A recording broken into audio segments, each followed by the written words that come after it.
Dear friends, ಎಲ್ರಿಗೂ ನಮಸ್ಕಾರ.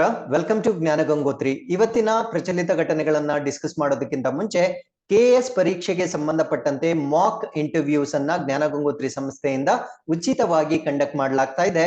So ಈ ಒಂದು ಇಂಟರ್ವ್ಯೂ ಪ್ಯಾನಲ್ ಅಲ್ಲಿ ಪ್ರಮುಖವಾಗಿ CV ಗೋಪಿನಾಥ್ ಸರ್ ಇರ್ತಾರೆ, farmer additional secretary government of India. Srikumar ಇರ್ತಾರೆ, ಫಾರ್ಮರ್ ವಿಜಿಲೆನ್ಸ್ ಕಮಿಷನರ್ ಮತ್ತೆ DGP. ಸಂತೋಷ್ ಸುತಾರ್ ಇರ್ತಾರೆ, ಫಾರ್ಮರ್ ರೀಜನಲ್ ಡೈರೆಕ್ಟರ್ CEE ಅಂದ್ರೆ centre for environmental education government of India.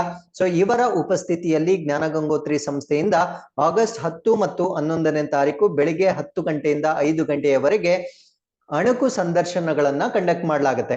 So ಈ ಸಂದರ್ಶನದಲ್ಲಿ ಪಾರ್ಟಿಸಿಪೇಟ್ ಮಾಡಬೇಕಾಗಿದ್ದಲ್ಲಿ ನಿಮ್ಮ ಡೀಟೇಲ್ಡ್ ಅಪ್ಲಿಕೇಶನ್ ಫಾರ್ಮ್ ಅನ್ನ ಇಲ್ಲಿ ಕಾಣ್ತಾ ಇರ್ತಕ್ಕಂಥ ಇಮೇಲ್ ಐಡಿಗೆ ಅಥವಾ ಇಲ್ಲಿ ಕಾಣ್ತಾ ಇರ್ತಕ್ಕಂಥ ಸಂಖ್ಯೆಗೆ ವಾಟ್ಸ್ಆಪ್ ಮಾಡುವುದರ ಮುಖಾಂತರ ನಿಮ್ಮ ಹೆಸರನ್ನ ನೋಂದಣಿ ಮಾಡ್ಕೊಳ್ಬಹುದಾಗಿರುತ್ತೆ. ಸೊ ಇದ್ರ ಜೊತೆಗೆ we have one more information to share with you. So Jnana Gangotri ಸಂಸ್ಥೆಯಲ್ಲಿ ಪ್ರತಿ ಭಾನುವಾರ ನಡೆಸ್ತಕ್ಕಂಥ ಸಾಮಾನ್ಯ ಅಧ್ಯಯನದ ಅಣುಕು ಪರೀಕ್ಷೆಗಳ ಸೀರೀಸ್ ನ 22ನೇ ಪರೀಕ್ಷೆಯನ್ನ ನಾಳೆ ಕಂಡಕ್ಟ್ ಮಾಡ್ತಾ ಇದ್ದೇವೆ. ಸೊ ಈ ಪ್ರಶ್ನೆ ಪತ್ರಿಕೆ ಕನ್ನಡ ಮತ್ತು ಇಂಗ್ಲಿಷ್ ಎರಡೂ ಭಾಷೆಗಳಲ್ಲಿರುತ್ತೆ. ಪರೀಕ್ಷೆಯನ್ನ ನೀವು ಆಫ್ಲೈನ್ ಮತ್ತು ಆನ್ಲೈನ್ ನಲ್ಲಿ ತೆಗೆದುಕೊಳ್ಬಹುದಾಗಿರುತ್ತೆ. ಸೊ ಪರೀಕ್ಷೆಯ ಕುರಿತಂತೆ ಏನೇ ಪ್ರಶ್ನೆ ಇದ್ರೂ ಈ ಒಂದು ಸಂಖ್ಯೆಗೆ ನೀವು ಕರೆ ಮಾಡಿ ತಿಳ್ಕೊಳ್ಬಹುದಾಗಿರುತ್ತೆ. With this let's get into Infest current affairs class number 263. So ಈ ತರಗತಿಯಲ್ಲಿ ನಾವು 4ರಿಂದ 7ನೇ ಆಗಸ್ಟ್ 2022ರ ಪ್ರಚಲಿತ ಘಟನೆಗಳ ಬಗ್ಗೆ ಡಿಸ್ಕಸ್ ಮಾಡ್ತಾ ಇದ್ದೀವಿ. ಸೊ ಈ ಎಲ್ಲ ಪ್ರಚಲಿತ ಘಟನೆಗಳನ್ನ ಇಲ್ಲಿ ಕಾಣ್ತಿರ್ತಕ್ಕಂಥ ಎಲ್ಲ ದಿನಪತ್ರಿಕೆಗಳಿಂದ ಸೋರ್ಸ್ ಮಾಡಿರ್ತೇವೆ. At the end of the presentation we will have given Infest challenge quiz. ಇದರಲ್ಲಿ first 10 students who give the correct answers will be acknowledged in the next presentation. And articles ಮಧ್ಯದಲ್ಲೂ ಕೂಡ ಒಂದು ಪ್ರಶ್ನೆಯನ್ನ ಕೇಳಿರ್ತೇವೆ, ಅದಕ್ಕೂ ಉತ್ತರವನ್ನ ನೀವು ಕಮೆಂಟ್ ಸೆಕ್ಷನ್ ಅಲ್ಲಿ ತಿಳಿಸಬಹುದಾಗಿರುತ್ತೆ. ಈ ಎಲ್ಲಾ ಚಟುವಟಿಕೆಗಳು ನಿಮ್ಮ ಎಲ್ಲ ಸ್ಪರ್ಧಾತ್ಮಕ ಪರೀಕ್ಷೆಗಳಿಗೆ ಉಪಯುಕ್ತವಾಗಿರ್ತವೆ. Before getting into today's articles, these are the key answers of Infest Challenge number 227, and we appreciate Ramesha, Sanju, Veerasheva, Basuraj, Pavan, Divya, Praveen, Sanatani, Veeresh, Madhu, Vinod Kumar for giving correct answers. Thank you very much for your participation. With this, let's get into the first article. 10 more wetlands designated as Ramsar sites. ಅಂದ್ರೆ ಭಾರತ ದೇಶದಲ್ಲಿರ್ತಕ್ಕಂಥ ಇನ್ನೂ 10 ಜೌಗು ಪ್ರದೇಶಗಳನ್ನ ರಾಮ್ಸಾರ್ ತಾಣಗಳ ಪಟ್ಟಿಗೆ ಸೇರಿಸಲಾಗಿರುತ್ತೆ. So ಇದನ್ನ ಯಾಕೆ ನಾವು ಇನ್ನೂ 10 ತಾಣಗಳು ಅಂತ ಕರೀತಾ ಇದ್ದೀವಿ ಅಂದ್ರೆ, ಕಳೆದ ವಾರವಷ್ಟೇ 5 ಪ್ರದೇಶಗಳನ್ನ ಈ ಒಂದು ಪಟ್ಟಿಗೆ ಸೇರಿಸಲಾಗಿತ್ತು. ಸೊ ಈಗ ಮತ್ತೊಮ್ಮೆ 10 ಪ್ರದೇಶಗಳನ್ನ ಈ ಒಂದು ಪಟ್ಟಿಗೆ ಸೇರಿಸಲಾಗಿರುತ್ತೆ. ಸೊ ಇದರಲ್ಲಿ ಕರ್ನಾಟಕ ವಿದ್ಯಾರ್ಥಿಗಳು ಕಂಪಲ್ಸರಿ ಗೊತ್ತಿರಲೇಬೇಕಾಗಿರ್ತಕ್ಕಂಥ ಒಂದು ವಿಷಯ ಇರುತ್ತೆ. ಸೊ ಅದೇನು ಅಂದ್ರೆ, ಕರ್ನಾಟಕದಲ್ಲಿ ಮೊಟ್ಟ ಮೊದಲ ಬಾರಿಗೆ ಒಂದು ಪ್ರದೇಶವನ್ನ ಈ ಒಂದು ಪಟ್ಟಿಗೆ ಸೇರಿಸಲಾಗಿರುತ್ತೆ. ಅದ್ಯಾವುದು ಅಂದ್ರೆ ರಂಗನತಿಟ್ಟು ಬರ್ಡ್ ಸ್ಯಾಂಕ್ಚುರಿಯನ್ನ ಇದೇ ಫಸ್ಟ್ ಟೈಮ್ಗೆ, ಇದುವರೆಗೂ ಕರ್ನಾಟಕದಿಂದ ಯಾವುದೇ ಪ್ರದೇಶಗಳನ್ನ ರಾಮ್ಸಾರ್ ತಾಣಗಳಿಗೆ ಸೇರಿಸಲಾಗಿರುವುದಿಲ್ಲ. ಸೊ ಇದೇ ಮೊಟ್ಟ ಮೊದಲ ಬಾರಿಗೆ ರಂಗನತಿಟ್ಟು ಬರ್ಡ್ ಸ್ಯಾಂಕ್ಚುರಿಯನ್ನ ಈ ಪಟ್ಟಿಗೆ ಸೇರಿಸಲಾಗಿರುತ್ತೆ. ಸೊ ಈ ಒಂದು ಅಡಿಷನ್ ಇಂದ ಟೋಟಲ್ ಸಂಖ್ಯೆ 64ಕ್ಕೆ ಇನ್ಕ್ರೀಸ್ ಆಗುತ್ತೆ. ಅಂದ್ರೆ ಭಾರತ ದೇಶದಲ್ಲಿರ್ತಕ್ಕಂಥ ರಾಮ್ಸಾರ್ ತಾಣಗಳ ಸಂಖ್ಯೆ 64ಕ್ಕೆ ಇನ್ಕ್ರೀಸ್ ಆಗಿರುತ್ತೆ. ಸೊ ಈಗ ಆಡ್ ಮಾಡಿರ್ತಕ್ಕಂಥ 10 ನ್ಯೂ ಸೈಟ್ಸ್ ಏನಿರುತ್ತೆ, ಸೊ ಅದರಲ್ಲಿ 6 ಸೈಟ್ಸ್ ಬಂದು ತಮಿಳುನಾಡಿಗೆ ಸೇರಿರುತ್ತೆ. ಅದಾದ್ಮೇಲೆ ಗೋವಾ, ಕರ್ನಾಟಕ, ಮಧ್ಯಪ್ರದೇಶ, ಒಡಿಶಾದಿಂದ ತಲಾ ಒಂದು ಪ್ರದೇಶವನ್ನ ಈಗ ಡೆಸಿಗ್ನೇಟ್ ಮಾಡಲಾಗಿರುತ್ತೆ. ಸೊ ಈ ಒಂದು ಡೆಸಿಗ್ನೇಷನ್ ಇಂದ ಆಗ್ತಕ್ಕಂಥ ಅನುಕೂಲ ಏನು ಅಂದ್ರೆ, conservation and management of wetlands ಅಂದ್ರೆ ಈ ಒಂದು ಜೌಗು ಪ್ರದೇಶಗಳ ಸಂರಕ್ಷಣೆ ಮತ್ತು ನಿರ್ವಹಣೆಗೆ ಸಹಾಯ ಆಗ್ತಕ್ಕಂಥ ಒಂದು ಟ್ಯಾಗ್ ಇದಾಗಿರುತ್ತೆ. ಸೊ ಈ ಒಂದು ರಂಸಾರ್ ಕನ್ವೆನ್ಷನ್ ಏನಿರುತ್ತೆ, ಸೊ ಇದನ್ನ ಇರಾನ್ ಅಲ್ಲಿ ಸೈನ್ ಮಾಡಲಾಗಿರುತ್ತೆ. 1971ರಲ್ಲಿ ಇದು ಸಹಿ ಆಗಿರುತ್ತೆ. ಸೊ ಭಾರತ ಇದಕ್ಕೆ ಸಿಗ್ನೇಟರಿ ಆಗಿರ್ತಕ್ಕಂಥದ್ದು 1 ಫೆಬ್ರವರಿ 1982 ಅಲ್ಲಿ ಈ ಒಂದು ಕನ್ವೆನ್ಷನ್ಗೆ ಭಾರತ ಸದಸ್ಯ ರಾಷ್ಟ್ರವಾಗಿ ಸೇರ್ಕೊಳ್ಳುತ್ತೆ. ಸೋ ಫಾರ್ ಇಂಡಿಯಾದಲ್ಲಿ ಅಂದ್ರೆ ಇವತ್ತಿನ ಡೇಟ್ಗೆ ಭಾರತದಲ್ಲಿ 64 ವೆಟ್ಲ್ಯಾಂಡ್ಸ್ ಇರುತ್ತೆ. ಟೋಟಲ್ ವಿಸ್ತೀರ್ಣ ಬಂದು 12,50,361 ಹೆಕ್ಟೇರ್ಸ್ ಅಷ್ಟು ಭಾರತ ದೇಶದಲ್ಲಿ ಜೌಗು ಪ್ರದೇಶಗಳನ್ನ ಈ ಒಂದು ಪಟ್ಟಿಗೆ ಸೇರಿಸಲಾಗಿರುತ್ತೆ. ಸೊ ಈಗ ಆಡ್ ಆಗಿರ್ತಕ್ಕಂಥ 10 ವೆಟ್ಲ್ಯಾಂಡ್ಸ್ ಯಾವುದು, ಅದು ಬಹಳ ಇಂಪಾರ್ಟೆಂಟ್ ಆಗುತ್ತೆ ನಮ್ಮ ಪರೀಕ್ಷೆಗೆ. ಸೊ ಮೊದಲನೇದನ್ನ ನಾವು ಕೂಂತಂಕುಲಂ ಸ್ಯಾಂಕ್ಚುರಿ ಅಂತ ಕರಿತೇವೆ, ದಿಸ್ ಇಸ್ ಫ್ರಮ್ ತಮಿಳುನಾಡು. ಅದಾದ್ಮೇಲೆ ಸತ್ಕೋಶಿಯಾ ಗಾರ್ಜ್ ಅಂತ ಕರಿತೇವೆ, this is from Odisha. Nanda lake from Goa. Gulf of Mannar marine biosphere reserve, this is from Tamil Nadu. Ranganathittu bird sanctuary, this is from Karnataka. So Vembannur wetland complex from Tamil Nadu, Vellore bird sanctuary from Tamil Nadu, Sirpur wetland from Madhya Pradesh, ಅದಾದ್ಮೇಲೆ Vedanthangal bird sanctuary from Tamil Nadu, ಅದಾದ್ಮೇಲೆ Udhaya Marthandapuram sanctuary from Tamil Nadu ಈಗ ಸೇರಿರ್ತಕ್ಕಂತ 10 ಹೊಸ ತಾಣಗಳಾಗಿರುತ್ತೆ. So ಈ ಒಂದು article ಜೊತೆಗೆ ನಾವು convention on wetlands ಅಥವಾ ಜೌಗು ಪ್ರದೇಶಗಳ ಸಮಾವೇಶದ ಬಗ್ಗೆ ಕಂಪ್ಲೀಟ್ ಮಾಹಿತಿಯನ್ನ ಡಿಸ್ಕಸ್ ಮಾಡ್ತಾ ಬರೋಣ. ಸೊ ಇದೊಂದು ಇಂಟರ್ ಗವರ್ನಮೆಂಟಲ್ ಟ್ರೀಟಿ ಅಥವಾ ಅಂತರ್ ಸರ್ಕಾರಿ ಒಪ್ಪಂದವಾಗಿರುತ್ತೆ, ಸರ್ಕಾರಗಳ ನಡುವೆ ಇರತಕ್ಕಂತ ಒಂದು ಒಪ್ಪಂದವಾಗಿರುತ್ತೆ. So it provides framework for conservation and wise use of wetlands and their resources. ಈ ಒಂದು ಸಮಾವೇಶ ಏನಿರುತ್ತೆ, ಸೊ ಇದು ಜೌಗು ಪ್ರದೇಶಗಳು ಮತ್ತು ಅದಕ್ಕೆ ಸಂಬಂಧಪಟ್ಟಿರ್ತಕ್ಕಂಥ ಸಂಪನ್ಮೂಲಗಳು ಏನಿರುತ್ತೆ ಅವುಗಳನ್ನ ಸಂರಕ್ಷಣೆ ಮಾಡ್ತಕ್ಕಂಥದ್ದು ಮತ್ತೆ ಅವುಗಳನ್ನ ಬುದ್ಧಿವಂತಿಕೆಯಿಂದ ಬಳಕೆ ಮಾಡ್ತಕ್ಕಂಥ ಚೌಕಟ್ಟನ್ನ ನೀಡ್ತಕ್ಕಂಥ ಒಂದು ಕನ್ವೆನ್ಷನ್ ಆಗಿರುತ್ತೆ. ಸೊ ಇದನ್ನ ಯಾವಾಗ ಅಡಾಪ್ಟ್ ಮಾಡ್ಕೊಳ್ಳಾಯಿತು ಅಂದ್ರೆ ಇರಾನ್ ಅಲ್ಲಿ ಒಂದು ಸಿಟಿ ಬರುತ್ತೆ, ಅದನ್ನ ನಾವು ರಾಮ್ಸಾರ್ ನಗರ ಅಂತ ಕರಿತೇವೆ. ಸೊ ಈ ಒಂದು ನಗರದಲ್ಲಿ 1971ರಲ್ಲಿ ಇದನ್ನ ಅಡಾಪ್ಟ್ ಮಾಡ್ಕೊಳ್ಳಾಗುತ್ತೆ. ಅದೇ ಕಾರಣಕ್ಕಾಗಿ ಈ ವೆಟ್ಲ್ಯಾಂಡ್ಸ್ ಅನ್ನ ನಾವು ರಾಮ್ಸಾರ್ ಸೈಟ್ಸ್ ಅಂತ ಕರಿತೇವೆ. ಸೊ ಇದನ್ನ 1971 ಅಲ್ಲಿ ಅಡಾಪ್ಟ್ ಮಾಡ್ಕೊಂಡಿದ್ರು ಕೂಡ ಇದು ಜಾರಿಗೆ ಬಂದಿದ್ದು 1975ರಲ್ಲಿ it came into force. So ಇದಾದ ನಂತರ 90% of the UN member states ಅಂದ್ರೆ 90% ವಿಶ್ವಸಂಸ್ಥೆಯ ಸದಸ್ಯ ರಾಷ್ಟ್ರಗಳು ಇದಕ್ಕೆ ಈಗ ಕಾಂಟ್ರಾಕ್ಟಿಂಗ್ ಪಾರ್ಟೀಸ್ ಆಗಿರ್ತವೆ. So what is the definition of wetland? So ಜೌಗು ಪ್ರದೇಶದ ವ್ಯಾಖ್ಯಾನ ಏನು ಅಂದ್ರೆ ಇಟ್ ಇಸ್ ಅ ವೆಟ್ಲ್ಯಾಂಡ್, ಇದನ್ನ ನಾವು ಇಕೋಸಿಸ್ಟಮ್ ಅಂತ ಕರಿತೇವೆ ಅಥವಾ ಪರಿಸರ ವ್ಯವಸ್ಥೆ ಅಂತ ಕರಿತೇವೆ. It is flooded by water seasonally or permanently. ಅಂದ್ರೆ ಈ ಒಂದು ಪರಿಸರ ವ್ಯವಸ್ಥೆ ಏನಿರುತ್ತೆ ಸೀಸನಲಿ ಅಂದ್ರೆ ಕಾಲೋಚಿತವಾಗಿ ಅಥವಾ ಶಾಶ್ವತವಾಗಿ ನೀರಿನಿಂದ ತುಂಬಿರ್ತಕ್ಕಂಥ ಒಂದು ಪರಿಸರವನ್ನ ನಾವು ಜೌಗು ಪ್ರದೇಶ ಅಂತ ಕರಿತೇವೆ. ಸೊ ಈ ರೀತಿಯ wetland should it be natural ಅಂದ್ರೆ ಇದು ಯಾವಾಗ್ಲೂ ಸ್ವಾಭಾವಿಕವಾಗೇ ಇರ್ಬೇಕಾ ಅಥವಾ ಮ್ಯಾನ್ ಮೇಡ್ ಅಥವಾ ಮಾನವ ನಿರ್ಮಿತದನ್ನು ಕೂಡ ನಾವು ಜೌಗು ಪ್ರದೇಶ ಅಂತ ಕರಿತೀವಿ ಅಂದ್ರೆ ಬೋತ್ ಆರ್ ಕರೆಕ್ಟ್. ಸೊ ಇದು ನ್ಯಾಚುರಲ್ ಕೂಡ ಆಗಿರ್ಬೋದು ಅಥವಾ ಮ್ಯಾನ್ ಮೇಡ್ ಕೂಡ ಆಗಿರ್ಬೋದು. ಸೊ ಈ ಒಂದು ಜೌಗು ಪ್ರದೇಶಗಳಿಗೆ ಕೆಲವೊಂದು ಉದಾಹರಣೆಗಳನ್ನ ನಾವಿಲ್ಲಿ ಕೊಟ್ಟಿರ್ತೇವೆ. You can just go through the information. So with this India has 64 wetlands ಅಂದ್ರೆ ರಾಮ್ಸಾರ್ ಸೈಟ್ಸ್ 64 ಆಗಿರುತ್ತೆ ಈ ಡೇಟ್ಗೆ. ಸೊ ಈ ರಾಮ್ಸಾರ್ ಸೈಟ್ಗಳು ಯಾವ್ದ್ಯಾವ್ದು ಯಾವ ಸ್ಟೇಟ್ಗೆ ಸೇರಿದೆ ಎಲ್ಲ ಪಟ್ಟಿಯನ್ನ ನಾವಿಲ್ಲಿ ಕೊಟ್ಟಿರ್ತೇವೆ. So you can just go through the information. So ಇದೆಲ್ಲದಕ್ಕಿಂತ ಇಂಪಾರ್ಟೆಂಟ್ ಏನು ಅಂದ್ರೆ ನಮ್ಗೆ ಪರೀಕ್ಷೆಯಲ್ಲಿ ಟೋಟಲ್ ಕೇಳ್ತಾರೆ 64 ಅಂತ ನಮ್ಗೆ ಗೊತ್ತಿರ್ಬೇಕು. ಅದಾದ್ಮೇಲೆ ರೀಸೆಂಟ್ ಆಗಿ ಆಡ್ ಆಗಿರ್ತಕ್ಕಂಥ ಅಂದ್ರೆ ಇವತ್ತು ಡಿಸ್ಕಸ್ ಮಾಡಿರ್ತಕ್ಕಂಥ 10, ಕಳೆದ ವಾರದಲ್ಲಿ ಡಿಸ್ಕಸ್ ಮಾಡಿರ್ತಕ್ಕಂಥ 5 ಈ ಒಂದು ರಾಮ್ಸಾರ್ ತಾಣಗಳು ಅಂದ್ರೆ 15 ರಾಮ್ಸಾರ್ ತಾಣಗಳು ಯಾವ ಹೆಸರು ಮತ್ತೆ ಯಾವ ರಾಜ್ಯಕ್ಕೆ ಸೇರಿದ್ದು ಅದು ಬಹಳ ಬಹಳ ಇಂಪಾರ್ಟೆಂಟ್ ಆಗುತ್ತೆ. So you need to go through that particular information. So with this we have come to the second article. This is about cabinet approves India's updated NDC. ಇದನ್ನ ನಾವು ನ್ಯಾಷನಲ್ ಡಿಟರ್ಮೈನ್ಡ್ ಕಾಂಟ್ರಿಬ್ಯೂಷನ್ ಅಥವಾ NDC ಅಂತ ಕರಿತೇವೆ, ರಾಷ್ಟ್ರೀಯವಾಗಿ ನಿರ್ಧರಿಸಿದ ಕೊಡುಗೆಗಳು. So ಇದನ್ನ discuss ಮಾಡೋದಕ್ಕಿಂತ ಮುಂಚೆ NDC ಅಂದ್ರೆ ನಾವು ಏನು ಅಂತ ಡಿಸ್ಕಸ್ ಮಾಡ್ಬಿಡೋಣ. ಸೊ ಈ ಒಂದು ಕಾರ್ಬನ್ ಡೈಆಕ್ಸೈಡ್ ಎಮಿಷನ್ ಏನಿರುತ್ತೆ ಅದನ್ನ ಕಂಟ್ರೋಲ್ ಮಾಡ್ಲಿಕ್ಕೆ ನಾವು ತೆಗೆದುಕೊಳ್ತಕ್ಕಂತ ಮೆಷರ್ಸ್ ಏನಿರುತ್ತೆ ಸೊ ಆ ಒಂದು ಮೆಷರ್ಸ್ ನ ನಾವು NDC ಅಂತ ಕರಿತೇವೆ. ಸೊ ಇದನ್ನ ನಾವು ಯಾರಿಗೆ ಕಮ್ಯುನಿಕೇಟ್ ಮಾಡ್ಬೇಕಂದ್ರೆ UNFCC ಗೆ ಕಮ್ಯುನಿಕೇಟ್ ಮಾಡ್ಬೇಕಾಗಿರುತ್ತೆ. ಸೊ ಈ ಒಂದು NDC ಅನ್ನ ಈಗ ಭಾರತ ಸರ್ಕಾರ ರಿವೈಸ್ ಮಾಡಿರುತ್ತೆ. ಆ ರಿವೈಸ್ ಮಾಡಿರ್ತಕ್ಕಂತ NDC ಗೆ ಕ್ಯಾಬಿನೆಟ್ ಇಂದ ಈಗ ಅನುಮೋದನೆ ಸಿಕ್ಕಿರುತ್ತೆ. ಸೊ ಹಾಗಿದ್ರೆ ಇನ್ನು ಮುಂದೆ ನಾವು ಪರೀಕ್ಷೆಯಲ್ಲಿ NDC ನ ಬರೀಬೇಕಾದ್ರೆ ಅಂದ್ರೆ SAL ಆಗಿರ್ಬೋದು ಅಥವಾ ಮೇನ್ಸ್ ಆನ್ಸರ್ ರೈಟಿಂಗ್ ಅಲ್ಲಿ ಆಗಿರ್ಬೋದು NDC ಯ ಅಪ್ಡೇಟೆಡ್ ವರ್ಷನ್ ನಾವು ಬರೀಬೇಕಾಗಿರುತ್ತೆ. ಸೊ ಅದಕ್ಕಿಂತ ಮುಂಚೆ ಇದ್ದಿದ್ದ ಟಾರ್ಗೆಟ್ಸ್ ಇವಾಗ ಅಬ್ಸಲ್ಯೂಟ್ ಆಗುತ್ತೆ. ಸೊ ಈ ಒಂದು ನ್ಯಾಷನಲಿ ಡಿಟರ್ಮೈನ್ಡ್ ಕಾಂಟ್ರಿಬ್ಯೂಷನ್ಸ್ ಇದನ್ನ ನಾವು ಕನ್ನಡದಲ್ಲಿ ರಾಷ್ಟ್ರೀಯವಾಗಿ ನಿರ್ಧರಿಸಿದ ಕೊಡುಗೆಗಳು ಅಂತ ಕರಿತೇವೆ. ಸೊ ಇದನ್ನ ಯಾಕೆ ನಾವು NDC ಅಂತ ಕರಿತೀವಿ ಅಂದ್ರೆ ಇದನ್ನ ನಮಗೆ ನಾವೇ ತೆಗೆದುಕೊಳ್ತಕ್ಕಂತ ಒಂದು ಟಾರ್ಗೆಟ್ಸ್ ಆಗಿರುತ್ತೆ. ಸೊ ಇದನ್ನ ಅಂತಾರಾಷ್ಟ್ರೀಯ ಮಟ್ಟದಲ್ಲಿ ಯಾರು ಕೂಡ ಈ ಟಾರ್ಗೆಟ್ಸ್ ನ ಕೊಡೋದಿಲ್ಲ. ಸೊ ನಮ್ಮ ಸರ್ಕಾರ ನಾವು ಮಾಡಬಹುದಾಗಿರ್ತಕ್ಕಂಥ ಟಾರ್ಗೆಟ್ಸ್ ನ ನಿರ್ಧಾರ ಮಾಡುವ ಕಾರಣದಿಂದ ಸೊ ಇದನ್ನ ನ್ಯಾಷನಲಿ ಡಿಟರ್ಮೈನ್ಡ್ ಕಾಂಟ್ರಿಬ್ಯೂಷನ್ ಅಂತ ಕರಿತೇವೆ. ಸೊ ಇದನ್ನ ನಾವು UNFCC ಗೆ ಕಮ್ಯುನಿಕೇಟ್ ಮಾಡ್ಬೇಕಾಗಿರುತ್ತೆ. So that is nothing but United Nations framework convention on climate change ಅಥವಾ ವಿಶ್ವಸಂಸ್ಥೆಯ ಹವಾಮಾನ ಬದಲಾವಣೆಯ ಚೌಕಟ್ಟಿನ ಸಮಾವೇಶಕ್ಕೆ ಇದನ್ನ ನಾವು ತಿಳಿಸಬೇಕಾಗಿರುತ್ತೆ.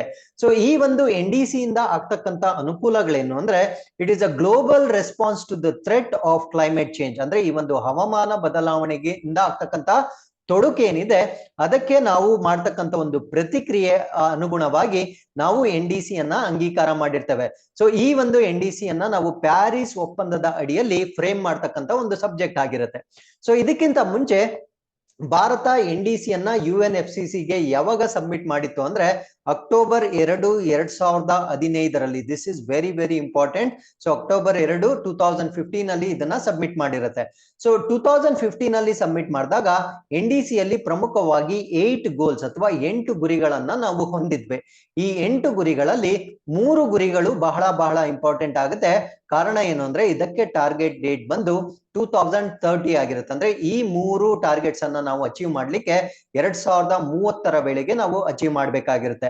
ಆ 3 ಟಾರ್ಗೆಟ್ಸ್ ಯಾವ್ದ್ಯಾವ್ದು ಅಂದ್ರೆ electric power installation capacity from non fossil fuels to reach 40%. ಅಂದ್ರೆ ಭಾರತ ದೇಶದಲ್ಲಿ ಈ ವಿದ್ಯುತ್ ಶಕ್ತಿ ಉತ್ಪಾದನೆ ಸಾಮರ್ಥ್ಯ ಏನಿರುತ್ತೆ ಅದರ 40% ವಿದ್ಯುತ್ ಅನ್ನ ನಾವು ಪಳೆಯುವಳಿಕೆ ರಹಿತ ಮೂಲಗಳಿಂದ, ಅಂದ್ರೆ ಅದು ಹೈಡ್ರೋ ಎಲೆಕ್ಟ್ರಿಕ್ ಆಗಿರ್ಬೋದು, ಪವನ ಶಕ್ತಿ ಆಗಿರ್ಬೋದು, ಸೋಲಾರ್ ಆಗಿರ್ಬೋದು, ಈ ಮೂಲಗಳಿಂದ ನಾವು 40% ಎಲೆಕ್ಟ್ರಿಸಿಟಿನ ಡೆವಲಪ್ ಮಾಡ್ತಕ್ಕಂಥದ್ದು ನಮ್ಮ ಮುಂಚಿನ ಟಾರ್ಗೆಟ್ ಆಗಿತ್ತು. 2015 ಅಲ್ಲಿ ಕೊಟ್ಟಿರ್ತಕ್ಕಂಥ ಟಾರ್ಗೆಟ್.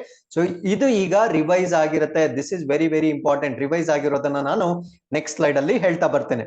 ಅದಾದ್ಮೇಲೆ to reduce the emission intensity of GDP by 33 to 35% compared to 2005 levels. ಅಂದ್ರೆ 2005ರ ಮಟ್ಟಗಳಿಗೆ ಹೋಲಿಕೆ ಮಾಡಿದಾಗ GDPಯ ಹೊರಸೂಸುವಿಕೆಯ ತೀವ್ರತೆಯನ್ನ 33ರಿಂದ 35% ಕಡಿಮೆ ಮಾಡ್ತಕ್ಕಂಥದ್ದು. ಅಂದ್ರೆ ನಮ್ಮ GDP ವ್ಯಾಲ್ಯೂ ಏನಿರುತ್ತೆ ಆ ಒಂದು ವ್ಯಾಲ್ಯೂಗೆ ಕಂಪೇರ್ ಮಾಡಿದಾಗ 33ರಿಂದ 35% ಕಾರ್ಬನ್ ಡೈಆಕ್ಸೈಡ್ ಎಮಿಷನ್ ನ ಕಡಿಮೆ ಮಾಡ್ತಕ್ಕಂಥ ಒಂದು target.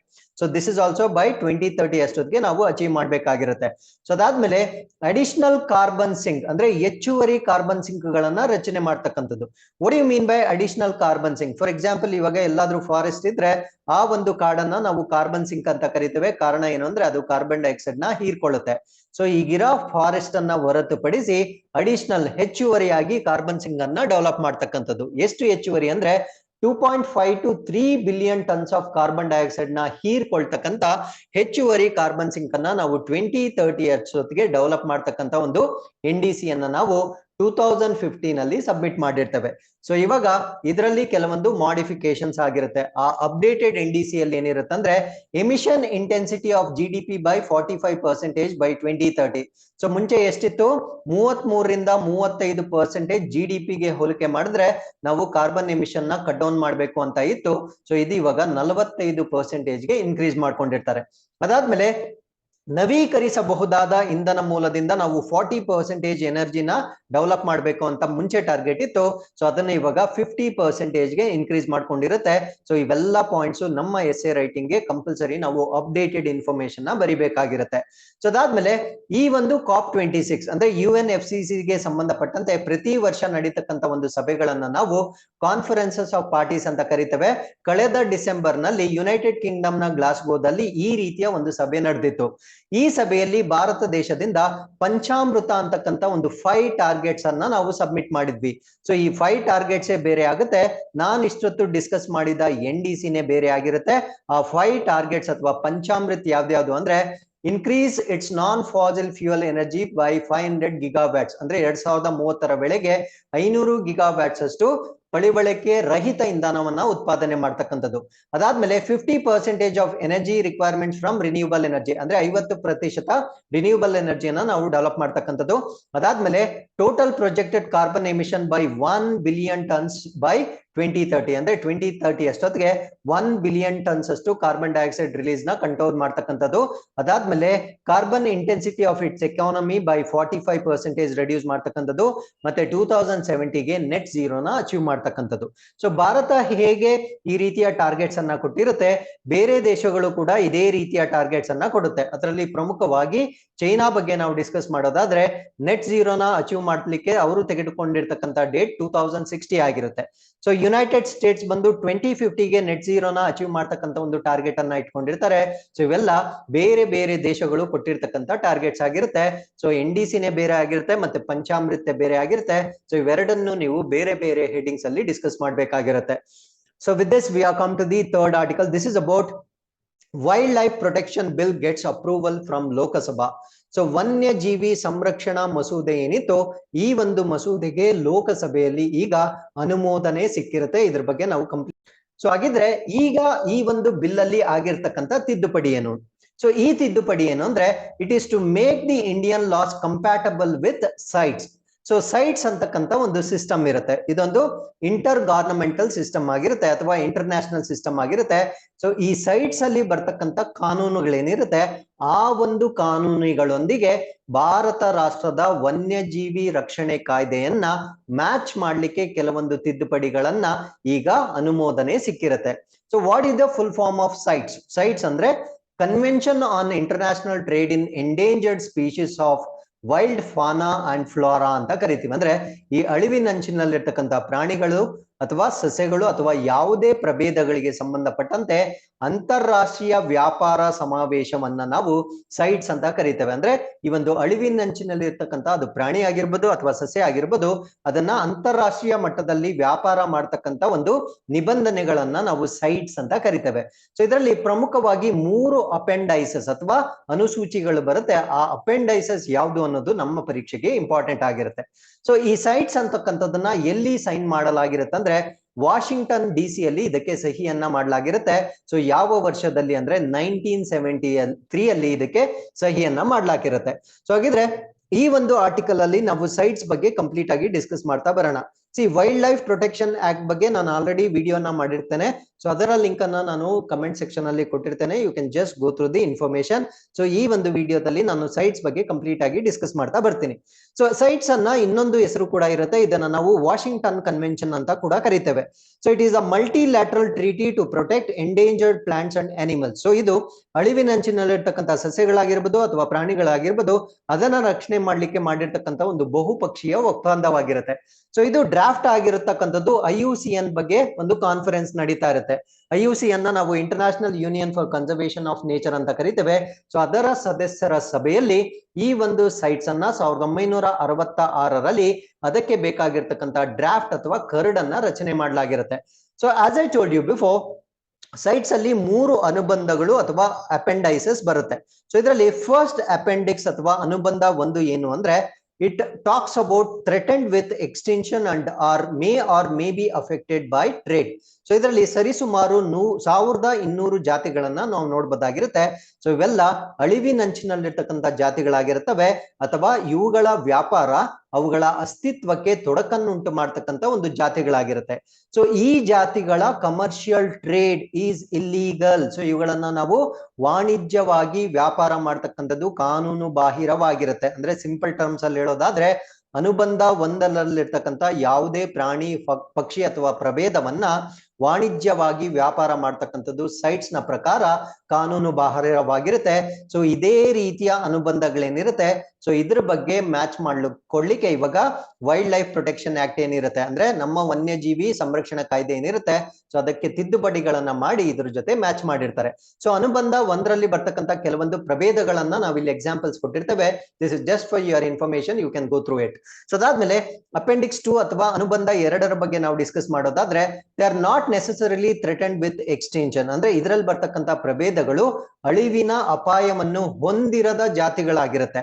But they may become so unless trade in specimens of such species is subjected to strict regulations. ಅಂದ್ರೆ ಇವುಗಳು ಎನಿವೇಸ್ ಅಪಾಯದ ಅಂಚಿನಲ್ಲಿಲ್ಲ ಅನ್ಬಿಟ್ಟು ಅವುಗಳನ್ನ ಮುಕ್ತವಾಗಿ ವ್ಯಾಪಾರ ಮಾಡ್ಲಿಕ್ಕೆ ಬಿಟ್ಬಿಟ್ರೆ, ಸೊ ಆ ಒಂದು ವ್ಯಾಪಾರದಿಂದ ಅವು ಅಳಿವಿನಂಚಿಗೆ ಹೋಗ್ತಕ್ಕಂಥ ಸಾಧ್ಯತೆ ಇರುತ್ತೆ.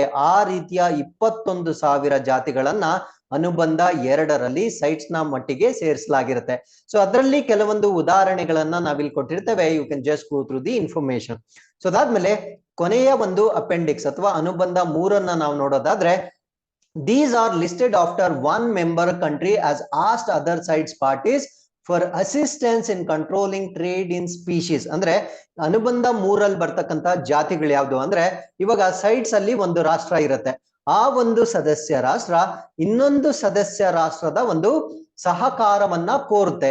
ಯಾವುದರ ಪರವಾಗಿ ಅಂದ್ರೆ ಕೆಲವೊಂದು ಪ್ರಭೇದಗಳ ವ್ಯಾಪಾರವನ್ನ ನಿಯಂತ್ರಣ ಮಾಡ್ಲಿಕ್ಕೆ ಇನ್ನೊಂದು ದೇಶದ ಸಹಕಾರವನ್ನ ಕೋರಿದಾಗ ಮಾಡಿರ್ತಕ್ಕಂಥ ಪಟ್ಟಿಯಲ್ಲಿರ್ತಕ್ಕಂಥ 170 ಜಾತಿಗಳನ್ನ ನಾವು ಅನುಬಂಧ 3 ಅಂತ ಕರಿತೇವೆ. So here also these species are not necessarily threatened with extinction globally. ಅಂದ್ರೆ ಜಾಗತಿಕವಾಗಿ ಇವು ಅಳಿವಿನ ಅಪಾಯವನ್ನು ಹೊಂದಿರದೇ ಇರತಕ್ಕಂತ ಜೀವಿಗಳಾಗಿರುತ್ತೆ. ಸೊ ಈ ಒಂದು ಪ್ರಾಣಿಗಳ ಬಗ್ಗೆ ಟ್ರೇಡ್ ಮಾಡ್ಬೇಕಾದ್ರೆ, ಫಾರ್ ಎಕ್ಸಾಂಪಲ್ ಇವಾಗ ಕಂಟ್ರಿ ಎ, ಸೊ ಈ ಒಂದು ಸ್ಪೀಶೀಸ್ ನ ಟ್ರೇಡ್ ಮಾಡಬಾರ್ದು ಅಂತ ಎಲ್ಲಾ ಬೇರೆ ಕಂಟ್ರೀಸ್ ನ ಸಪೋರ್ಟ್ ಕೇಳಿರತ್ತೆ. ಸೊ ಅವಾಗ ಈ ಒಂದು ಕನ್ವೆನ್ಷನ್ ಅಲ್ಲಿ ಇರ್ತಕ್ಕಂತ ಎಲ್ಲಾ ಕಂಟ್ರೀಸು ಇದಕ್ಕೆ ಸಪೋರ್ಟ್ ಮಾಡ್ಬೇಕಾಗಿರತ್ತೆ.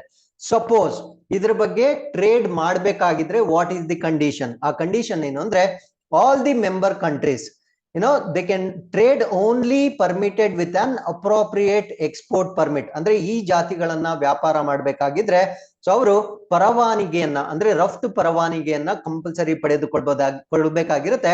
ಸೊ ಅದ್ರ ಜೊತೆಗೆ certificate of origin from the state of the member country who has listed the species. ಅಂದ್ರೆ ಎಲ್ಲಾ ಸದಸ್ಯ ರಾಷ್ಟ್ರಗಳಲ್ಲಿ ಈ ಜಾತಿಗಳ ವ್ಯಾಪಾರವನ್ನು ಸೂಕ್ತವಾದ ರಫ್ತು ಪರವಾನಿಗೆಯ ಮುಖಾಂತರನೇ ಮಾಡ್ಬೇಕಾಗಿರತ್ತೆ.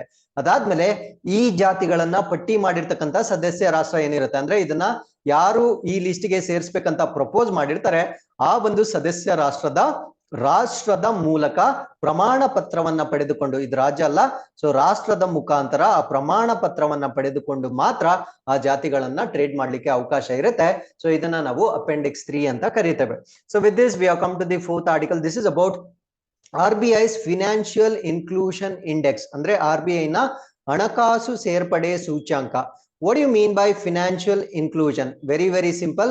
So ಭಾರತ ದೇಶದಲ್ಲಿ ಎಷ್ಟು ಪಾಪ್ಯುಲೇಷನ್ ಈ ಒಂದು ಆರ್ಥಿಕ ವಲಯಕ್ಕೆ ಸೇರ್ಪಟ್ಟಿದ್ದಾರೆ ಅಂದ್ರೆ ಬ್ಯಾಂಕಿಂಗ್ ಸಿಸ್ಟಮ್ ಒಳಗಡೆ ಇದ್ದಾರೆ, ಸೊ ಅದನ್ನ ನಾವು ಫಿನಾನ್ಷಿಯಲ್ ಇನ್ಕ್ಲೂಷನ್ ಅಂತ ಕರಿತೇವೆ. ಸೊ ಈ ಒಂದು ಇನ್ಕ್ಲೂಷನ್ ಗೆ ಸಂಬಂಧಪಟ್ಟಂತೆ ಪ್ರತಿ ಜುಲೈ RBI ಮುಖಾಂತರ ಒಂದು ವರದಿ ರಿಲೀಸ್ ಆಗುತ್ತೆ. ಅಂದ್ರೆ ಎಷ್ಟು percentage of population financial inclusion ಗೆ ಒಳಪಟ್ಟಿದ್ದಾರೆ ಅಂತಕ್ಕಂಥ ವರದಿ ಬರುತ್ತೆ. ಸೊ ಅದ್ರ ಬಗ್ಗೆ ನಾವು ಡಿಸ್ಕಸ್ ಮಾಡ್ತಾ ಬರೋಣ. ಸೊ ಇದನ್ನ ಡಿಸ್ಕಸ್ ಮಾಡೋದಕ್ಕಿಂತ ಮುಂಚೆ RBI ಗೆ ಸಂಬಂಧಪಟ್ಟಂತೆ ಒಂದು ಪ್ರಶ್ನೆ ಇದೆ. So what is repo and reverse repo rate ಅನ್ನೋದನ್ನ ನೀವು ಕಮೆಂಟ್ ಸೆಕ್ಷನ್ ನಲ್ಲಿ ನಮ್ಗೆ ತಿಳಿಸ್ಬೇಕಾಗಿರುತ್ತೆ. ಯಾಕಂದ್ರೆ ಸೊ ಇತ್ತೀಚೆಗೆ ಈ ಒಂದು ಸಿಸ್ಟಮ್ ಬಗ್ಗೆ RBI ರಿವೈಸ್ ಮಾಡಿರುತ್ತೆ. ಸೊ ರೆಪೋ ಅಂದ್ರೆ ಏನು, ಅದರ ಡೆಫಿನೇಷನ್, ರಿವರ್ಸ್ ರೆಪೋ ಅಂದ್ರೆ ಏನು, ಅದರ ಡೆಫಿನೇಷನ್ ನ ನೀವು ಕಮೆಂಟ್ ಸೆಕ್ಷನ್ ನಲ್ಲಿ ನಮಗೆ ತಿಳಿಸಬಹುದಾಗಿರುತ್ತೆ. ಸೊ ಸದ್ಯಕ್ಕೆ ನಾವು ಈ ಫೈನಾನ್ಷಿಯಲ್ ಇನ್ಕ್ಲೂಷನ್ ಇಂಡೆಕ್ಸ್, ಇದನ್ನ ನಾವು FI ಇಂಡೆಕ್ಸ್ ಅಂತ ಕೂಡ ಕರಿತೇವೆ. ಸೊ ಇದ್ರ ಬಗ್ಗೆ ನಾವು ಡಿಸ್ಕಸ್ ಮಾಡ್ತಾ ಬರೋಣ. ಸೊ ಇದು ಯಾವ ವರ್ಷಕ್ಕೆ ಅಂದ್ರೆ 2022 ಎಂಡಿಂಗ್ ಡೇ ಮಾರ್ಚ್ 31 ಗೆ ರಿಲೀಸ್ ಮಾಡಿರ್ತಕ್ಕಂಥ, ಅಂದ್ರೆ ಈ ಒಂದು ಸಮಯಕ್ಕೆ ಸಂಬಂಧಪಟ್ಟಿರ್ತಕ್ಕಂಥ ಒಂದು ಸೂಚ್ಯಾಂಕ ಆಗಿರುತ್ತೆ. ಸೊ ಇದರ ಸೂಚ್ಯಾಂಕದ ಅನುಗುಣವಾಗಿ ಈ ಒಂದು ಎಕನಾಮಿಕ್ ಇನ್ಕ್ಲೂಷನ್ ಏನಿರುತ್ತೆ ಅದು ಪ್ರೀವಿಯಸ್ ಇಯರ್ ಗೆ ಕಂಪೇರ್ ಮಾಡಿದಾಗ, ಅಂದ್ರೆ ಕಳೆದ ವರ್ಷದಲ್ಲಿ ಅದು 53.9 ಮಾತ್ರ ಇತ್ತು, ಇದು ಇವಾಗ 56.4ಕ್ಕೆ ಇನ್ಕ್ರೀಸ್ ಆಗಿರೋದನ್ನ ನಾವಿಲ್ಲಿ ನೋಡ್ಬೋದಾಗಿರುತ್ತೆ. This index is published annually in July. So ಇದನ್ನ ವಾರ್ಷಿಕವಾಗಿ ಜುಲೈನಲ್ಲಿ ಪ್ರಕಟಣೆ ಮಾಡ್ತಕ್ಕಂಥ ಒಂದು ಇಂಡೆಕ್ಸ್ ಆಗಿರುತ್ತೆ. The RBI developed the Composite Financial Inclusion Index to capture the extent of financial inclusion across the country. So ಇದನ್ನ ಏನಕ್ಕೆ ಡೆವಲಪ್ ಮಾಡಿದ್ದಾರೆ ಅಂದ್ರೆ ದೇಶಾದ್ಯಂತ ಹಣಕಾಸು ಸೇರ್ಪಡೆಯ ವ್ಯಾಪ್ತಿಯನ್ನು ತಿಳಿಯಲು RBI ಮಾಡಿರ್ತಕ್ಕಂಥ ಒಂದು ಸೂಚ್ಯಾಂಕ ಇದಾಗಿರುತ್ತೆ. ಸೊ ಈ ಒಂದು ಇಂಡೆಕ್ಸ್ ಅಲ್ಲಿ ಪ್ರಮುಖವಾಗಿ 3 ಪ್ಯಾರಾಮೀಟರ್ಸ್ ಇರುತ್ತೆ. ಆ 3 ನಿಯತಾಂಕಗಳು ಯಾವ್ದ್ಯಾವ್ದು ಅಂದ್ರೆ ಆಕ್ಸೆಸ್, ಅಂದ್ರೆ ಆ ಬ್ಯಾಂಕಿಂಗ್ ಸಿಸ್ಟಮ್ ನ ಎಷ್ಟು ಸುಲಭವಾಗಿ ಪಡೆದುಕೊಳ್ಳಬಹುದು ಅದನ್ನ ಆಕ್ಸೆಸ್ ಅಂತ ಕರಿತೇವೆ. ಯೂಸೇಜ್ ಅಂದ್ರೆ ಆ ಒಂದು ಬ್ಯಾಂಕಿಂಗ್ ಸಿಸ್ಟಮ್ ಒಳಗಡೆ ಬಂದ್ಮೇಲೆ ಅದನ್ನ ಎಷ್ಟರ ಮಟ್ಟಿಗೆ ಅವರು ಬಳಕೆ ಮಾಡ್ತಾ ಇದ್ದಾರೆ. ಸಾಕಷ್ಟು ಜನ ಬರೀ ಅಕೌಂಟ್ ಓಪನ್ ಮಾಡ್ತಾರೆ, ಸೊ ಅದನ್ನ ಮೇಂಟೈನ್ ಕೂಡ ಮಾಡೋದಿಲ್ಲ, ಸೊ ಅದನ್ನ ನಾವು ಯೂಸೇಜ್ ಅಂತ ಕರಿತೇವೆ. ಸೊ ಅದಾದ್ಮೇಲೆ ಕ್ವಾಲಿಟಿ ಅಥವಾ ಗುಣಮಟ್ಟ, ಈ 3 ಒಂದು ನಿಯತಾಂಕಗಳ ಮೇಲೆ ಈ ಸೂಚ್ಯಾಂಕವನ್ನ ಬಿಡುಗಡೆ ಮಾಡಲಾಗುತ್ತೆ. So FI index is responsive to ease of access, ಅಂದ್ರೆ ಈ ಒಂದು ಸೂಚ್ಯಾಂಕ ಪ್ರವೇಶದ ಸುಲಭತೆಯ ಬಗ್ಗೆ ಮಾತಾಡುತ್ತೆ. ಅದಾದ್ಮೇಲೆ usage of services and quality of services consisting of 97 indicators, ಅಂದ್ರೆ ಇದರಲ್ಲಿ ನಾವು 3 ಸೂಚಕಗಳ ಬಗ್ಗೆ ಡಿಸ್ಕಸ್ ಮಾಡಿದ್ವಿ. ಈ ರೀತಿಯ 97 ಸೂಚಕಗಳ ಮೇಲೆ ಈ ಒಂದು ರ್ಯಾಂಕಿಂಗ್ ಅನ್ನ ಅಥವಾ ಈ ಒಂದು ಇಂಡೆಕ್ಸ್ ಅನ್ನ ಪ್ರಿಪೇರ್ ಮಾಡಲಾಗುತ್ತೆ. ಸೊ ಇದರಲ್ಲಿ ಕ್ವಾಲಿಟಿ ಪ್ಯಾರಾಮೀಟರ್ಸ್ ನಾವು ನೋಡೋದಾದ್ರೆ ಫಿನಾನ್ಷಿಯಲ್ ಲಿಟ್ರಸಿ, ಅಂದ್ರೆ ಈ ಒಂದು ಹಣಕಾಸಿನ ಸಾಕ್ಷರತೆ ಜನಕ್ಕೆ ಎಷ್ಟಿದೆ, ಕನ್ಸ್ಯೂಮರ್ ಪ್ರೊಟೆಕ್ಷನ್ ಅಂದ್ರೆ ಅವರ ಗ್ರಾಹಕರ ರಕ್ಷಣೆ ಎಷ್ಟಿದೆ. ಅದಾದ್ಮೇಲೆ ಇನ್ಇಕ್ವಾಲಿಟೀಸ್ ಅಂದ್ರೆ ಸೇವೆಗಳಲ್ಲಿರ್ತಕ್ಕಂಥ ಅಸಮತೋಲನ, ಅಂದ್ರೆ ಕೆಲವರಿಗೆ ಲೋನ್ ಅನ್ನ ಅಪ್ರೂವ್ ಮಾಡ್ತಾರೆ, ಕೆಲವರಿಗೆ ಅಪ್ರೂವ್ ಮಾಡಲ್ಲ, ಈ ರೀತಿಯ ಡಿಸ್ಪ್ಯಾರಿಟೀಸ್ ಏನಿದಾವೆ. ಅದಾದ್ಮೇಲೆ ಡಿಫಿಷಿಯನ್ಸೀಸ್ ಇನ್ ಸರ್ವಿಸಸ್ ಅಂದ್ರೆ ಕೊರತೆಗಳಲ್ಲಿರ್ತಕ್ಕಂಥ ಲೋಪದೋಷಗಳು. ಸೊ ಇವೆಲ್ಲವೂ ಕ್ವಾಲಿಟಿ ಪ್ಯಾರಾಮೀಟರ್ಸ್ ನಲ್ಲಿ ಕೈಗೊಳ್ತಕ್ಕಂಥ ಒಂದು ಇಂಡಿಕೇಟರ್ಸ್ ಆಗಿರುತ್ತೆ. So with this, we have come to the fifth article. This is about private sector in mission Vatsalya scheme. So mission Vatsalya ಯೋಜನೆಯಲ್ಲಿ ಇವಾಗ ಖಾಸಗಿ ವಲಯವನ್ನ ಪಾರ್ಟಿಸಿಪೇಟ್ ಮಾಡ್ಲಿಕ್ಕೆ ಸಾಕಷ್ಟು ಎನ್ಕರೇಜ್ ಮಾಡ್ತಾ ಇದ್ದಾರೆ. ಅದ್ರ ಬಗ್ಗೆ ನಾವು ಡಿಸ್ಕಸ್ ಮಾಡ್ತಾ ಬರೋಣ. ಸೊ ಅದಕ್ಕಿಂತ ಮುಂಚೆ ವಾಟ್ ಈಸ್ ಮಿಷನ್ ವಾತ್ಸಲ್ಯ ಅನ್ನೋದ್ರ ಬಗ್ಗೆ ನಾವು ಡಿಸ್ಕಸ್ ಮಾಡೋದಾದ್ರೆ, ಸೊ ಇತ್ತೀಚೆಗೆ ಬಿಡುಗಡೆ ಆಗಿರ್ತಕ್ಕಂಥ ಅಂದ್ರೆ ಲಾಸ್ಟ್ ಯೂನಿಯನ್ ಬಜೆಟ್ ಅಲ್ಲಿ ಮಹಿಳೆಯರಿಗೆ ಮತ್ತು ಮಕ್ಕಳಿಗೆ ಸಂಬಂಧಪಟ್ಟಂತೆ ಎಲ್ಲಾ ಸ್ಕೀಮ್ಸ್ ಏನಿರುತ್ತೆ ಆ ಎಲ್ಲಾ ಸ್ಕೀಮ್ಸ್ ನ 3 ಅಂಬ್ರೆಲಾ ಸ್ಕೀಮ್ಸ್ ಒಳಗಡೆ ಸೇರಿಸಲಾಗಿರುತ್ತೆ. ಒಂದನ್ನ ಮಿಷನ್ ಶಕ್ತಿ ಅಂತ ಕರಿತೀವಿ, ಇನ್ನೊಂದನ್ನ ಮಿಷನ್ ವಾತ್ಸಲ್ಯ ಅಂತ ಕರಿತೀವಿ, ಇನ್ನೊಂದನ್ನ ಮಿಷನ್ ಪೋಷಣ್ ಅಥವಾ ಸಕ್ಷಮ್ ಅಂಗನವಾಡಿ ಅಂತ ಕರಿತೇವೆ. ಸೊ ಈ 3 ಹೆಡ್ಡಿಂಗ್ಸ್ ಅಲ್ಲಿ ನಾವ್ ಇವಾಗ ಡಿಸ್ಕಸ್ ಮಾಡ್ತಾ ಇರ್ತಕ್ಕಂಥದ್ದು ಈ ಮಿಷನ್ ವಾತ್ಸಲ್ಯ ಅಂತ ಏನ್ ಬರುತ್ತೆ. ಸೊ ಇದರಲ್ಲಿ ಖಾಸಗಿ ಸಹಭಾಗಿತ್ವದೊಂದಿಗೆ ಇದನ್ನ ಇಂಪ್ಲಿಮೆಂಟ್ ಮಾಡ್ಲಿಕ್ಕೆ ಈಗ ಎನ್ಕರೇಜ್ಮೆಂಟ್ ಮಾಡ್ತಾ ಇದ್ದಾರೆ. ಅದ್ರ ಬಗ್ಗೆ ನಾವು ಡಿಸ್ಕಸ್ ಮಾಡ್ತಾ ಬರೋಣ. ಸೊ ಈ ಮಿಷನ್ ವಾತ್ಸಲ್ಯ ಅಂತಕ್ಕಂಥದ್ದು it is to achieve development and child protection priorities aligned with sustainable development goals. ಅಂದ್ರೆ ಈ ಒಂದು ಸುಸ್ಥಿರ ಅಭಿವೃದ್ಧಿ ಗುರಿಗಳೇನಿದ್ದಾವೆ ಅದಕ್ಕೆ ಇರುವ ಹಾಗೆ ಅಭಿವೃದ್ಧಿ ಮತ್ತು ಮಕ್ಕಳನ್ನ ರಕ್ಷಣೆ ಮಾಡ್ತಕ್ಕಂಥ ಒಂದು ಯೋಜನೆಯನ್ನ ನಾವು ಮಿಷನ್ ವಾತ್ಸಲ್ಯ ಅಂತ ಕರಿತೇವೆ. ಸೊ ಇದರಲ್ಲಿ ಪ್ರಮುಖವಾಗಿ ಏನ್ ಬರುತ್ತೆ ಅಂದ್ರೆ ಚೈಲ್ಡ್ ರೈಟ್ಸ್ ಅಂದ್ರೆ ಮಕ್ಕಳ ಹಕ್ಕುಗಳಾಗಿರ್ಬೋದು, ಅಡ್ವೊಕೇಸಿ ಅಂಡ್ ಅವೇರ್ನೆಸ್ ಅಂದ್ರೆ ಆ ವಕಾಲತ್ತು ಮತ್ತು ಜಾಗೃತಿಯನ್ನ ಮೂಡಿಸ್ತಕ್ಕಂಥದ್ದು, strengthening of the juvenile justice care ಅಂದ್ರೆ ಬಾಲ ಅಪರಾಧಿ ನ್ಯಾಯ ರಕ್ಷಣೆ ಮತ್ತು ರಕ್ಷಣೆ ವ್ಯವಸ್ಥೆಯನ್ನ ಬಲಪಡಿಸ್ತಕ್ಕಂಥದ್ದು, ಅಂಡ್ ಪ್ರೊಟೆಕ್ಷನ್. ಅಂಡ್ ಇದರ ಮೋಟೋ ಏನು ಅಂದ್ರೆ, ಸೊ ಇದು ಬಹಳ ಇಂಪಾರ್ಟೆಂಟ್ ಆಗುತ್ತೆ. ಮಿಷನ್ ವಾತ್ಸಲ್ಯದ ಧ್ಯೇಯ ವಾಕ್ಯ ಏನು ಅಂದ್ರೆ ಲೀವ್ ನೋ ಚೈಲ್ಡ್ ಬಿಹೈಂಡ್ ಅಂದ್ರೆ ಯಾವ ಮಗುವನ್ನು ಹೊರತುಪಡಿಸದೆ ಅಂತಕ್ಕಂಥ ಒಂದು ಧ್ಯೇಯ ವಾಕ್ಯದೊಂದಿಗೆ ಈ ಮಿಷನ್ ವಾತ್ಸಲ್ಯವನ್ನ ಇಂಪ್ಲಿಮೆಂಟ್ ಮಾಡ್ಲಾಗ್ತಾ ಇದೆ. ಸೊ ಇದರಲ್ಲಿ ಈ ಮಿಷನ್ ವಾತ್ಸಲ್ಯದಲ್ಲಿ ಬರ್ತಕ್ಕಂಥ ಫ್ರೇಮ್ ವರ್ಕ್ ಅಥವಾ ಚೌಕಟ್ಟು ಏನಿರುತ್ತೆ ಆ ಒಂದು ಚೌಕಟ್ಟನ್ನ ಯಾವ ಕಾಯ್ದೆಯ ಮುಖಾಂತರ ರೂಪಿಸಲಾಗುತ್ತಿದೆ ಅಂದ್ರೆ ದಿ ಜುವೆನೈಲ್ ಜಸ್ಟಿಸ್ ಆಕ್ಟ್ 2015 ಅಂದ್ರೆ ಈ ಬಾಲ ಅಪರಾಧಿ ಕಾಯ್ದೆ ಅಂತ ನಾವೇನ್ ಕರಿತೀವಿ. ಸೊ ಆ ಒಂದು ಕಾಯ್ದೆಗೆ ಸಂಬಂಧಪಟ್ಟಂತೆ 2015 ಕಾಯ್ದೆ. ಅದಾದ್ಮೇಲೆ protection of children from sexual offences act 2012 ಅಂದ್ರೆ ಲೈಂಗಿಕ ಅಪರಾಧಗಳಿಂದ ಮಕ್ಕಳ ರಕ್ಷಣೆ ಕಾಯ್ದೆ 2012. ಈ ಒಂದು ಮಿಷನ್ ವಾತ್ಸಲ್ಯ ಏನಿರುತ್ತೆ ಆ ಒಂದು ಸ್ಕೀಮ್ ಅನ್ನ ಅನುಷ್ಠಾನಕ್ಕೆ ಮೂಲಭೂತನ್ನು ಚೌಕಟ್ಟನ್ನ ಒದಗಿಸ್ತಕ್ಕಂತ 2 ಕಾಯ್ದೆಗಳು ಇದಾಗಿರುತ್ತೆ. ಅಂದ್ರೆ ಈ 2 ಕಾಯ್ದೆಗಳ ಅನುಗುಣವಾಗಿ ಮಿಷನ್ ವಾತ್ಸಲ್ಯದ ಚೌಕಟ್ಟನ್ನ ರೂಪಿಸಲಾಗುತ್ತದೆ. So this is a centrally sponsored scheme ಆಗಿರುತ್ತೆ. ಅಂದ್ರೆ ಇದು ಕೇಂದ್ರ ಸರ್ಕಾರದ ಪ್ರಾಯೋಜಿತ ಕಾರ್ಯಕ್ರಮವಾಗಿರುತ್ತೆ. ಇದನ್ನ ರಾಜ್ಯ ಮತ್ತು ಕೇಂದ್ರಾಡಳಿತ ಪ್ರದೇಶಗಳ ಸಹಭಾಗಿತ್ವದಲ್ಲಿ ಇಂಪ್ಲಿಮೆಂಟ್ ಮಾಡ್ತಕ್ಕಂಥ ಒಂದು ಯೋಜನೆ ಆಗಿರುತ್ತೆ.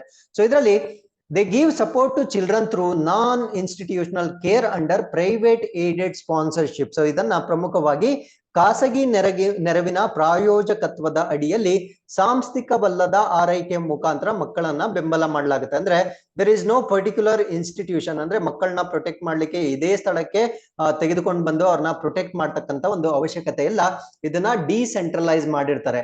ಇಲ್ಲಿ ಯಾರೇ ಇಂಡಿವಿಜುವಲ್ಸ್ ಆಗಿರ್ಬೋದು, ಇನ್ಸ್ಟಿಟ್ಯೂಷನ್ಸ್ ಆಗಿರ್ಬೋದು, ಕಂಪನೀಸ್ ಆಗಿರ್ಬೋದು, ಟ್ರಸ್ಟ್ ಆಗಿರ್ಬೋದು, ಯಾರು ಬೇಕಾದ್ರೂ ಪಾರ್ಟಿಸಿಪೇಟ್ ಮಾಡ್ಬೋದಾಗಿರುತ್ತೆ. ಸೊ ಇದನ್ನೇ ನಾವು ಪ್ರೈವೇಟ್ ಏಡೆಡ್ ಸ್ಪಾನ್ಸರ್ಶಿಪ್ ಪ್ರೋಗ್ರಾಮ್ ಅಂತ ಕರಿತೇವೆ.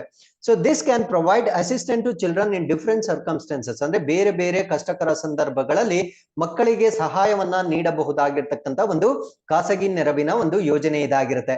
ಸೊ ಈ ಒಂದು ಖಾಸಗಿ ವ್ಯಕ್ತಿಗಳಾಗಿರ್ಬೋದು, ಸಂಸ್ಥೆಗಳಾಗಿರ್ಬೋದು, ಅವರನ್ನ ಎನ್ಕರೇಜ್ ಮಾಡ್ತಕ್ಕಂಥ ಒಂದು ರೆಸ್ಪಾನ್ಸಿಬಿಲಿಟಿ ಡಿಸ್ಟ್ರಿಕ್ಟ್ ಮ್ಯಾಜಿಸ್ಟ್ರೇಟ್ ಗಳದ್ದು ಇವರ ಒಂದು ರೆಸ್ಪಾನ್ಸಿಬಿಲಿಟಿ ಆಗಿರುತ್ತೆ.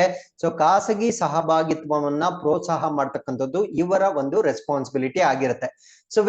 ಸೊ ಈ ಒಂದು ಆರ್ಟಿಕಲ್ ಅಲ್ಲಿ 20 sites identified for national importance tag ಅಂದ್ರೆ ರಾಷ್ಟ್ರೀಯ ಪ್ರಾಮುಖ್ಯತೆಯ ಮಾನ್ಯತೆಗಾಗಿ 20 ತಾಣಗಳನ್ನ ಗುರುತಿಸಲಾಗಿದೆ. ಫಾರ್ ಎಕ್ಸಾಂಪಲ್ ಇವಾಗ ಯುನೆಸ್ಕೋದಲ್ಲಿ ಹೇಗೆ ರೆಕಗ್ನೈಸ್ ಮಾಡ್ತಾರೋ ಅದೇ ರೀತಿಯಲ್ಲಿ ನಮ್ಮ ರಾಷ್ಟ್ರ ಮಟ್ಟದಲ್ಲಿ ಕೆಲವೊಂದು ಪ್ರದೇಶಗಳನ್ನ ಸೈಟ್ಸ್ ಆಫ್ ನ್ಯಾಷನಲ್ ಇಂಪಾರ್ಟೆನ್ಸ್ ಅಂತ ಟ್ಯಾಗ್ ಕೊಡಲಾಗುತ್ತೆ. ಸೊ ಆ ಒಂದು ಟ್ಯಾಗಿಂಗ್ಗೆ ಹೊಸದಾಗಿ 20 ತಾಣಗಳನ್ನ ಈಗ ಇನ್ಕ್ಲೂಡ್ ಮಾಡಲಾಗಿರುತ್ತೆ. ಸೊ ಅದ್ರ ಬಗ್ಗೆ ನಾವು ಡಿಸ್ಕಸ್ ಮಾಡ್ತಾ ಬರೋಣ. ಸೊ ಇದರಲ್ಲಿ ಎಲ್ಲಾ 20 ನ್ಯೂಸ್ ಪೇಪರ್ ಅಲ್ಲಿ ಕೊಟ್ಟಿರೋದಿಲ್ಲ. ಸೊ ಇದರಲ್ಲಿ ಕೊಟ್ಟಿರ್ತಕ್ಕಂಥ ಪ್ರಮುಖ ತಾಣಗಳ ಬಗ್ಗೆ ನಾವು ಡಿಸ್ಕಸ್ ಮಾಡ್ತಾ ಬರೋಣ. ಸಪೋಸ್ ಈ ಎಲ್ಲಾ 20 ತಾಣಗಳ ಪಟ್ಟಿ ಯಾವ್ದಾದ್ರು ಪತ್ರಿಕೆಯಲ್ಲಿ ರಿಲೀಸ್ ಆದ್ರೆ ಕಂಪಲ್ಸರಿ ಅದನ್ನ ನಾವು ನಿಮ್ಗೆ ಅಪ್ಡೇಟ್ ಮಾಡಿ ತಿಳಿಸ್ತೇವೆ. ಸೊ ಇದರಲ್ಲಿ ಈಗ ಪ್ರಸ್ತುತಪಡಿಸಿರ್ತಕ್ಕಂಥ ಪ್ಲೇಸಸ್ ಯಾವುದು ಅಂದ್ರೆ 20 heritage sites including 2 ancient mounds at Haryana's Rakhi Garhi ಅಂತ ಕರಿತೀವಿ. ಅಂದ್ರೆ ಹರಿಯಾಣದ ರಾಖಿ ಗರ್ಹಿಯಲ್ಲಿರ್ತಕ್ಕಂಥ 2 ಪುರಾತನ ದಿಬ್ಬಗಳನ್ನ ಈಗ ಈ ಪಟ್ಟಿಗೆ ಸೇರಿಸಲಾಗಿರುತ್ತೆ. ಅದಾದ್ಮೇಲೆ ಏಜ್ ಓಲ್ಡ್ ಅನಂಗ್ತಲ್ ಇನ್ ದೆಹಲಿಯಲ್ಲಿರ್ತಕ್ಕಂಥ ಪ್ರಾಚೀನ ಅನಂಗ್ತಲ್, ಈ 2 ಪ್ರದೇಶಗಳನ್ನ ಅಂದ್ರೆ ಇಲ್ಲಿ 3 ಆಯ್ತು, 2 ದಿಬ್ಬಗಳು ಮತ್ತೆ ದೆಹಲಿಯಲ್ಲಿರ್ತಕ್ಕಂಥ ಒಂದು ಪ್ರಾಚೀನವಾದ ಪ್ರದೇಶ ಈ ಪಟ್ಟಿಗೆ ಸೇರಿಸಲಾಗಿರುತ್ತೆ. ಸೊ ಇದರ ಜೊತೆಗೆ ಸೇರಿಸಿರ್ತಕ್ಕಂಥ ಕೆಲವೊಂದು ಪ್ರದೇಶಗಳು ಯಾವ್ದ್ಯಾವ್ದು ಅಂದ್ರೆ ರಾಕ್ ಪೇಂಟಿಂಗ್ ಅಟ್ ಚಿಂತಕುಂಟ ಆಂಧ್ರ ಪ್ರದೇಶದ ಚಿಂತಕುಂಟದಲ್ಲಿ ಬರ್ತಕ್ಕಂಥ ಕಲ್ಲಿನ ಚಿತ್ರಣಗಳು, rock art site Murgi in Leh, so Leh ಅಲ್ಲಿ ಬರ್ತಕ್ಕಂಥ ರಾಕ್ ಆರ್ಟ್ ಸೈಟ್ಗಳು. ಅದಾದ್ಮೇಲೆ Kaleshwar Mahadev temple, so Kaleshwara Mahadeva temple, so ಇದು ಹಿಮಾಚಲ್ ಪ್ರದೇಶದಲ್ಲಿ ಬರ್ತಕ್ಕಂಥ ಒಂದು ಟೆಂಪಲ್ ಆಗಿರುತ್ತೆ.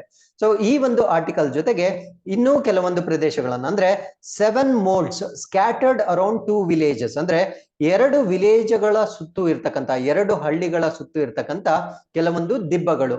ಆ 2 ವಿಲೇಜಸ್ ಅಥವಾ ಹಳ್ಳಿಗಳು ಯಾವ್ದ್ಯಾವ್ದು ಅಂದ್ರೆ ರಾಖಿ ಕಾಸ್ ಮತ್ತೆ ರಾಖಿ ಶಹಾಪುರ್ ಅಂತ ಕರಿತೇವೆ.